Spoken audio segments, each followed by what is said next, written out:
मुंबई गोवा महामार्गावर कोकणी गणेश भक्तांची परवड। लोणेरे नाक्यावर वाहनांच्या लांबच लांब रांगा। कोकणातील महत्त्वाचा सण म्हणजे भाद्रपद चतुर्थी म्हणजे गणेश चतुर्थी।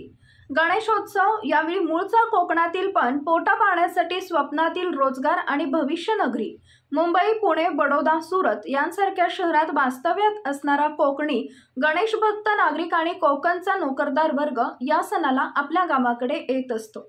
त्यामध्ये अख्ख्या देशातील मागून काम चालू झालेले महामार्ग पूर्ण झाले तरी मुंबई गोवा एक्सप्रेस हायवेची परिस्थिती जैसे थे आहे।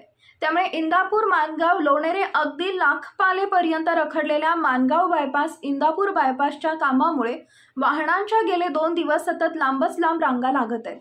माणगाव तालुक्यातील लोणेरे येथे रेपोली लोणेरे लाखपालेपर्यंत मात्र गोरेगाव पोलीस निरीक्षक विजय सुर्वे यांच्या मार्गदर्शनाखाली गोरेगाव लोणेरे ट्रॅफिक पोलीस महाडिक दळवी आणि गोरेगाव सर्व पोलीस यांनी उत्तम नियोजन करून ट्रॅफिक नियंत्रित करून गणेश भक्तांसाठी प्रवास सुखकर होईल यासाठी मोलाची कामगिरी करत असल्याचं गणेश भक्तांनी, नोकरदार वर्गांनी, नागरिकांनी पत्रकारांशी बोलताना समाधान व्यक्त केले।